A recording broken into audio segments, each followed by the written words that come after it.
all right, on the face of it, I can see this. But let's start to pull at the threads a bit. And it doesn't work. And I think you can do 70% gesture from the players, right? In the first team in the football team. But you can't really do that to the women's team because the amount of money means that 70% is absolutely brutal, the impact. The same you can't do, as you've already mentioned, with all the other sports. And by the way, let's take it to the next stage, shall we? This is 70% as a way, I think, of making a gesture and saying, look, the footballers are making an effort here. That's not going to be anywhere near as brutal as the impact of the ERTE if that then gets applied to office staff, reception staff, shop staff, and all of those kind of people. And I think I don't know about you, and this is at the risk of me sounding that word that always gets used in Spanish. What's the word? Say it in Spanish. In Spanish, but it's they always call it. They accuse you of being a demagogue. Demagoguery. I don't know what it doesn't being really work. A demagogue, yes. Yeah, but in English it doesn't kind of carry the same weight. That idea that you're deliberately saying something that's kind of populist and easy to say and doesn't deal with the reality. But at the risk of being one of those people, I don't know about you, and at the risk of this being oversimplistic, I don't know about you, but if we see, and I think we will, a lot of big football clubs taking these kind of economic measures, right? Releasing staff, sacking people, taking pay cuts, and then in the summer going back into the transfer market and saying, here, let's spend 100 million euros on a player. It's going to sit. It's going to sit really uneasily, isn't it? Sid, I made this point in my column, and sorry, Jules, and I'll chuck it back to you, but I'm going to be a bit of a demagogue here myself. You're 100% right. And even this whole thing with the losses, in Italy they're saying, it's going to be more than $1 billion. Here in England, they put the same out. Tebas, of course, makes it seem as if, 800 million, 1 billion, whatever the hell it is. KPMG put out a study where they said the worst case scenario. Guys, the reality is, if you actually look at the numbers, yes, we're going to take a hit. The absolute worst case scenario, and this means not playing a single minute of any game, not behind closed doors, nothing. It means all the TV companies demanding all their money back, saying, you've played 75% of the season, so we're only going to pay you 75%, now give us our money back. It means sponsors saying, then, we want money back as well because all of a sudden, we're not getting the exposure, right? That is the absolute worst case scenario. You're talking about a 25% hit on the budget for the whole season.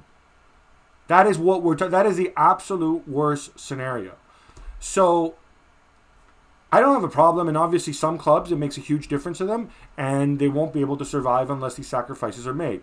But I want to see all the numbers, and I want everything to be very, very clear, because I don't want to have a situation where players are taking pay cuts, not to help staff, but to go and help owners so they don't put money in their pocket. Or in the case of, or so that agents can go and do deals in the summer, which, which benefits certain people. That we get, more of this, in Barcelona's case, more of this Kerrison, Chigrinsky, Trincao now nonsense going on, right? I want all the stuff public.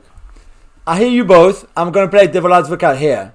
The wage bill of the first team at Barcelona is 77% of the budget. They need to find a solution anyway. They can't continue like this when they have no revenue coming in, right? Jules, this is exactly why Barcelona are the one team that we're talking about doing this at the moment, because they're already in trouble. The reason this situation... Now, look, they cannot be blamed for this situation. They cannot be blamed for the health crisis, and they cannot be blamed for the economic impact of that health crisis.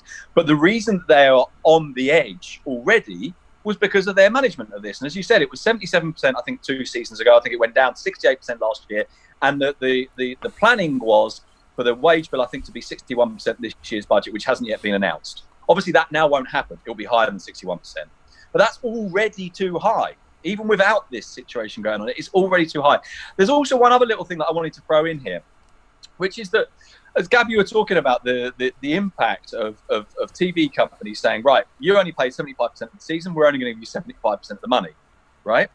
And that has been presented, as you rightly say, by Tebas in particular, as being, this is what's happening. I think Tebas claimed Tebas claimed 678 million euros worth of impact, direct impact, I think was the figure, right? I do not buy the argument that a TV company immediately says, right, unilaterally, you give this back. Exactly. End of story. That will be challenged. It may well become a legal case. And also, by the way, those TV companies, they need the football clubs. They need the leagues. They want that deal next season. So it's never as simple as saying, I want 25% of my money back. Because if those TV companies play really hardball, what are football clubs going to do? They're going to do what they're already planning to do in the not too distant future anyway. So, okay, then you don't get my rights.